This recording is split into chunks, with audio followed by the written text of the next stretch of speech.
Hi friends, ഇന്നത്തെ ഒരു day in my life video ആണ് കേട്ടോ. രാവിലെ എഴുന്നേറ്റു, മാവ് അരച്ച് വെച്ചിട്ടുണ്ടായിരുന്നേ. ഇന്ന് ബ്രേക്ക്ഫാസ്റ്റിന് വേണ്ടിയിട്ട് അങ്ങനെ ഇഡ്ഡലി ഉണ്ടാക്കാമെന്ന് കരുതി. ഇഡ്ഡലി വേഗം വെച്ചിട്ട് ചമ്മന്തിക്കുള്ള തേങ്ങയെല്ലാം അരച്ചെടുത്തിട്ടുണ്ടായിരുന്നു കേട്ടോ. അങ്ങനെ ഇഡ്ഡലിയുടെ കൂടെ കഴിക്കാൻ വേണ്ടിയിട്ട് നല്ല തിക്കായിട്ടുള്ള ചമ്മന്തിക്കറി ഉണ്ടാക്കിയിട്ടുണ്ടായിരുന്നു. രാവിലെ ഞാൻ എഴുന്നേറ്റപ്പോൾ തന്നെ എൻ്റെ കൂടെ അയറി എണീറ്റിട്ടുണ്ടായിരുന്നു കേട്ടോ. രാവിലെ കിച്ചണിൽ വന്നിരുന്നിട്ട് ഓരോ കാര്യങ്ങളൊക്കെ ഒപ്പിക്കുന്നുണ്ടേ ആള്. ഓരോ ദിവസം കഴിയുന്തോറും ആളിൻ്റെ കുസൃതി കുറച്ച് കുറച്ച് കൂടിക്കൂടി വരുന്നുണ്ട് കേട്ടോ. ഇന്ന് പച്ചമുളക് അരച്ചിട്ടുള്ള ചമ്മന്തിക്കറിയാണ് കേട്ടോ വെച്ചത്. മുളക് പൊടിയൊന്നും ഇട്ടിട്ടുണ്ടായിരുന്നില്ലേ. അങ്ങനെ ഇഡ്ഡലിയും കറിയൊക്കെ എടുത്ത് ഞങ്ങളും കഴിക്കാനിരുന്നു കേട്ടോ. അയറയ്ക്ക് ഒരെണ്ണം സെപ്പറേറ്റ് എടുത്ത് കൊടുത്തിട്ടുണ്ടായിരുന്നേ. ആളൊരു മൂഡ് വന്നാൽ ചിലപ്പോൾ കഴിക്കും, ഇല്ലെങ്കിൽ പിന്നെ കഴിക്കത്തില്ല. അങ്ങനെ ഷെറിച്ചനും ഫുഡ് കൊടുത്തിട്ട് ഞാനും കഴിക്കാനിരുന്നേ. അങ്ങനെ ഭക്ഷണമൊക്കെ കഴിഞ്ഞ് ഇടയ്ക്കൊന്ന് കടയിൽ പോയി വന്നു കേട്ടോ. കുറച്ച് സാധനം മേടിക്കാനായിട്ട് പോയതാണ്. ഇപ്പം ഇവിടെ ക്ലൈമറ്റ് രാത്രി നല്ല മഴയും രാവിലെ തൊട്ടൊരു ചെറിയ വെയിലൊക്കെ ഉള്ളൊരു അന്തരീക്ഷമാണ് കേട്ടോ. പകലങ്ങനെ മഴ പെയ്യാറില്ല. രാത്രി മഴ പെയ്തപ്പോൾ തേങ്ങയൊക്കെ വീണ് കിടപ്പുണ്ടായിരുന്നു കേട്ടോ. കാടിൻ്റെ ഇടയിൽ കൂടെയൊക്കെ കയറിപ്പോയിട്ടാണ് തേങ്ങ വറുക്കുന്നത്. പുറമെല്ലാം ഇപ്പോൾ കണ്ടിന്യൂസ് മഴയായതുകൊണ്ട് തന്നെ ഫുള്ള് പുല്ലെല്ലാം നിറഞ്ഞിട്ടുണ്ടായിരുന്നു. അതൊക്കെ കഴിഞ്ഞ് മീൻ മേടിക്കാൻ പോയിട്ടുണ്ടായിരുന്നേ. 2-3 ദിവസമായി മീൻ മേടിച്ചിട്ട്. അങ്ങനെ മീൻ മേടിക്കാൻ പോയി. നല്ല ചൂര കിട്ടിയിട്ടുണ്ടായിരുന്നു കേട്ടോ. ചൂര കണ്ടു കഴിഞ്ഞാൽ ഞാൻ അതേ മേടിക്കത്തുള്ളൂ. ചൂരയും മേടിച്ചിട്ടുണ്ടായിരുന്നു, പിന്നെ അയലയും മേടിച്ചു കേട്ടോ കുറച്ച്. 2-3 ദിവസം കൂടുമ്പോഴാണ് മീൻ മേടിക്കാൻ പോവാറ്, എല്ലാ ദിവസവും പോകാറില്ല.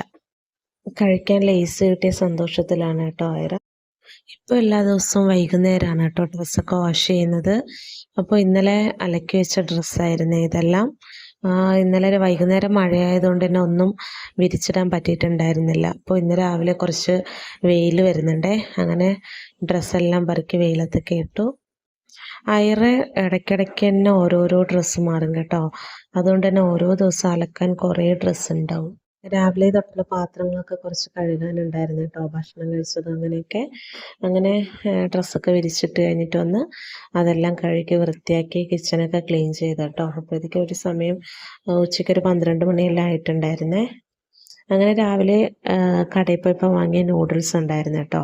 അപ്പോൾ അത് കണ്ടപ്പോഴത്തേക്ക് അയറയ്ക്ക് വേണമെന്ന് പറഞ്ഞിട്ട് അങ്ങനെ അതിൽ നിന്നൊരു 2 പാക്കറ്റ് നൂഡിൽസ് എടുത്ത് ഉണ്ടാക്കിയിട്ടുണ്ടായിരുന്നേ.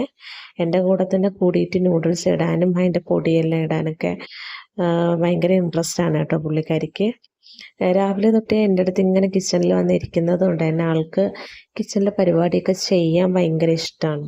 തേങ്ങ പൊതിച്ചിപ്പോൾ വെക്കാൻ പാടില്ലാത്ത അവസ്ഥയാണ് കേട്ടോ. തേങ്ങ കണ്ടു കഴിഞ്ഞ ആൾക്ക് അപ്പം അത് പൊട്ടിക്കണം, വെള്ളം കുടിക്കണം. ഇതാണ് ഇപ്പോഴത്തെ ഇവിടുത്തെ സ്ഥിരം പരിപാടിയെ.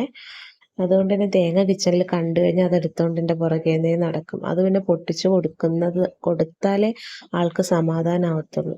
തേങ്ങ പൊട്ടിക്കാൻ എനിക്ക് ഭയങ്കര എക്സ്പീരിയൻസ് ആട്ടോ. ഒരു തേങ്ങയിൽ ഒരു 10 വെട്ടെങ്കിലും വെട്ടിയിട്ടുണ്ടാവും, അപ്പോഴേ അത് പൊട്ടത്തുള്ളൂ. തേങ്ങ പൊട്ടിച്ച് വെള്ളം അരിച്ചാണ് കേട്ടോ കൊടുക്കുന്നത്. പൊട്ടിക്കുമ്പോൾ അതിൽ പൊടി വീഴുന്നത് കൊണ്ട് തന്നെ വെള്ളം അരിച്ചിട്ടാണ് കൊടുക്കാറേ. വീഡിയോ എടുക്കുന്നത് മനസ്സിലായിട്ട് അവിടെ കയ്യിലെ മുറിവൊക്കെ കൊണ്ടുവന്ന് കാണിച്ചു തരുവാണ് കേട്ടോ. ആൾക്ക് കൊതുക് കുത്തിക്കഴിഞ്ഞാൽ ഭയങ്കര അലർജിയാണ്. അപ്പോൾ ഈ കൊതുക് കുത്തുന്ന ഭാഗത്തെല്ലാം ചൊറിഞ്ഞിട്ട് ഇങ്ങനെ മുറിവായിട്ടിരിപ്പുണ്ടായിരുന്നേ. അങ്ങനെ അതൊക്കെ ഇങ്ങനെ ഓരോ സങ്കടം പറയുവാണ്. തേങ്ങ പൊട്ടിക്കാൻ പോയതിൻ്റെ ഇടയ്ക്ക് നൂഡിൽസ് ഒന്ന് നല്ല വെള്ളമെല്ലാം ഒന്ന് വറ്റിപ്പോയി കേട്ടോ. അല്ലെങ്കിൽ ഇടയ്ക്കൊന്ന് കുറച്ച് ജ്യൂസി ആയിട്ടാണ് എടുക്കാറ്. പിന്നെ വെള്ളമൊക്കെ തിളപ്പിക്കാനുണ്ടായിരുന്നു, അതൊക്കെ വെച്ചു. അയറയായിട്ട് കുറച്ച് സമയം ഇങ്ങനെ സ്പെൻഡ് ചെയ്ത് കേട്ടോ. ആളിൻ്റെ കൂടെ കളിക്കുന്നതൊക്കെ ഭയങ്കര ഇഷ്ടമാണ്. ഇവിടെ വേറെ ഫ്രണ്ട്സൊന്നും ഇല്ലാത്തത് കൊണ്ട് തന്നെ ഞാൻ ഷെറിച്ചന് എപ്പോഴും ഇങ്ങനെ അവളുടെ കൂടെ ഓരോ ഇതെല്ലാം ചെയ്തുകൊണ്ടിരിക്കും. ആളിങ്ങനെ ഓരോന്നെല്ലാം പഠിക്കുന്നൊക്കെ ഉണ്ട് കേട്ടോ. അയറയ്ക്ക് പിന്നെ സ്നേഹപ്രകടനം വന്നു കഴിഞ്ഞാൽ ഭയങ്കര അൺകൺട്രോളബിളാണ് കേട്ടോ. ഉമ്മ വന്നുകൊണ്ടും കെട്ടിപ്പിടിച്ചുകൊണ്ടൊക്കെ ഇരിക്കും. ചില സമയത്ത് ഒരു ഉമ്മതാന്ന് പറഞ്ഞിട്ട് കെഞ്ചിയ കൂടി ആൾ മൈൻഡ് ആക്കത്തില്ലേ.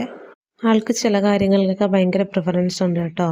അവൾ വിചാരിക്കുന്ന കാര്യം തന്നെ നേടണം.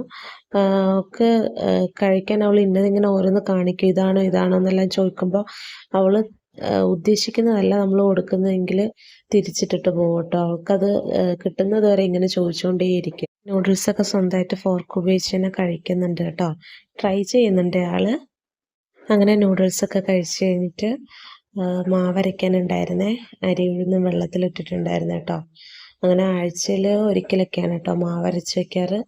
ഒരു 2 ദിവസത്തിന് കണക്കാക്കിയാണ് അരയ്ക്കാറ്. ഒരു ദിവസം ദോശയും ആക്കും, പിന്നെ ഒരു ദിവസം ഇഡ്ഡലി ആക്കും. അങ്ങനെ മാവ് അരച്ചിട്ട് 2 പാത്രത്തിലായിട്ട് ഒഴിച്ച് വെക്കും കേട്ടോ. അങ്ങനെയാണ് ചെയ്യാറ്. ഇന്ന് ഉച്ചത്തേക്ക് ഫ്രൈഡ് റൈസാണ് കേട്ടോ ആക്കുന്നത്.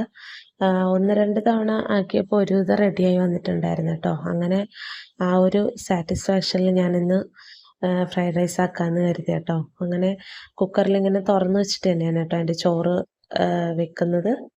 അരി വേവിക്കാൻ വെച്ചിട്ട് അതിൽ കുറച്ച് കുരുമുളകും ഗ്രാമ്പും പട്ടയൊക്കെ ഇട്ടിട്ടുണ്ടായിരുന്നേ. അതിൻ്റെ ഇടയിൽ കൂടെ ഒരാളിവിടെ പണി തരുന്നുണ്ട് കേട്ടോ. കഴിഞ്ഞ ദിവസം ക്ലേ വാങ്ങിച്ചിട്ടുണ്ടായിരുന്നു പല കളറിലുള്ളത്. അതെല്ലാം ഇങ്ങനെ സ്ലാബിൻ്റെ ഓരോരോ സൈഡിലും കൊണ്ടുവന്ന് ഒട്ടിച്ച് വെക്കുന്നുണ്ട് കേട്ടോ. സാധാ ചോറങ്ങനെ കഴിക്കത്തില്ല കേട്ടോ. പക്ഷേ ഈ ബിരിയാണിയുടെ റൈസ് ആൾക്കിങ്ങനെ വെറുതെ വെള്ളച്ചോറ് കഴിക്കാൻ ഇഷ്ടമാണ്. അതങ്ങനെ കഴിക്കുന്നുണ്ടായിരുന്നു.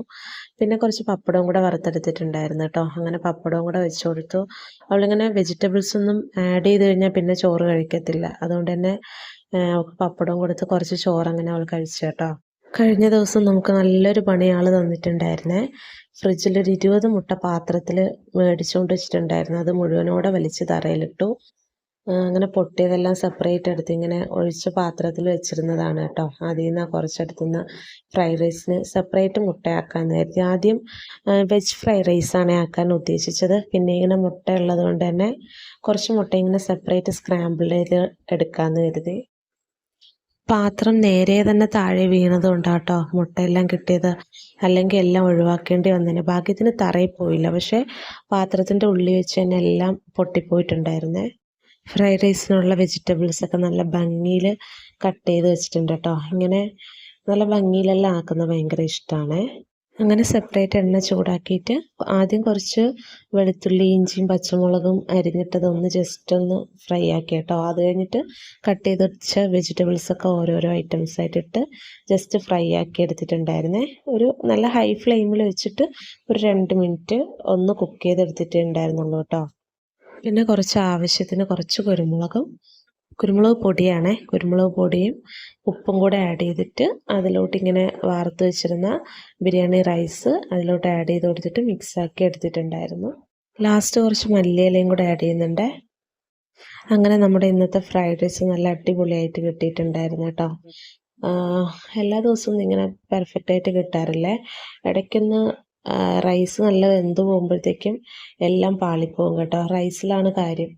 ശരിക്കും അത് കറക്റ്റ് പാകത്തിന് കിട്ടിക്കഴിഞ്ഞാൽ ബാക്കിയെല്ലാം ഓക്കെ ആവും. എല്ലാം ഫുഡെല്ലാം ഓക്കെ ആയപ്പോഴത്തേക്കും ഒരു 2:30 ആയി കേട്ടോ സമയം. ഇടയ്ക്ക് നൂഡിൽസ് കഴിച്ചതുകൊണ്ട് തന്നെ അങ്ങനെ വിശപ്പൊന്നും ഉണ്ടായിട്ടുണ്ടായിരുന്നില്ല.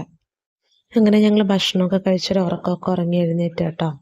രാവിലെ വാങ്ങിയ മീൻ ഫ്രീസറിൽ വെച്ചിട്ടുണ്ടായിരുന്നേ. ഇന്നത്തേക്ക് പിന്നെ ഫ്രൈഡ് റൈസ് ആയതുകൊണ്ട് ഫിഷ് വേണ്ടല്ലോ. അങ്ങനെ അതോടെ കൊണ്ടങ്ങ് വെച്ചതാ. സാധാരണ അപ്പം തന്നെ കഴുകി വെക്കാറാണ് കേട്ടോ ചെയ്യാറ്. ഐറ ഇപ്പം നല്ല ഉറക്കത്തിലാണേ. ഐറ വരുന്നതിന് മുന്നേ വേഗം കഴുകാൻ വേണ്ടി ഞാൻ എഴുന്നേറ്റ് വന്നതാണ് കേട്ടോ. ആദ്യം അയലയെല്ലാം റെഡിയാക്കി കഴുകി സെപ്പറേറ്റ് ആക്കി, പിന്നെ ചൂരയെല്ലാം നന്നായിട്ട് മുറിച്ചെടുത്ത് കേട്ടോ. എൻ്റെ ഫേവറേറ്റ് ഫിഷാണ്. ചൂര കണ്ടു കഴിഞ്ഞാൽ ഞാൻ അതേ മേടിക്കത്തുള്ളൂ. ഐറ ഉറങ്ങി എഴുന്നേൽക്കുന്നതിന് മുന്നേ എല്ലാം കഴുകി വൃത്തിയാക്കാനായിട്ടുള്ള ധൃതിയായിരുന്നു കേട്ടോ. രാവിലെ അലക്കിയിട്ട ഡ്രസ്സൊക്കെ ഒരുവിധം ഉണങ്ങിയിട്ടുണ്ട് കേട്ടോ. ഈ ടൈം ആയപ്പോഴത്തേക്കും ഇന്ന് കുറച്ച് നല്ല തന്നെ വെയിലുണ്ടായിരുന്നേ. അപ്പോൾ ഇന്നത്തെ പകലത്തെ ഡ്രസ്സെല്ലാം വീണ്ടും കുറേ ആയിട്ടുണ്ടായിരുന്നു. അങ്ങനെ അതൊക്കെ കഴുകി കുളിച്ച് ഫ്രഷായി ഇറങ്ങി അപ്പോഴത്തേക്കും ഐറയും ഉറക്കമൊക്കെ എഴുന്നേറ്റ് വന്നേ. ഇപ്പം സമയം ഒരു 7, 7:30 ആയിട്ടുണ്ട് കേട്ടോ. അങ്ങനെ ചായ കുടിക്കാൻ കരുതി പാല് വാങ്ങിയതിരിപ്പുണ്ടായിരുന്നേ. അങ്ങനെ പാൽ ചായ ഉണ്ടാക്കി. നല്ല പഴുത്ത ഏത്തപ്പഴം ഉണ്ടായിരുന്നു കേട്ടോ. അങ്ങനെ ഏത്തപ്പഴം പൊരി ഉണ്ടാക്കാമെന്ന് വിചാരിച്ചു. ഒരു 3 പഴം എടുത്തിട്ടുണ്ടായിരുന്നേ.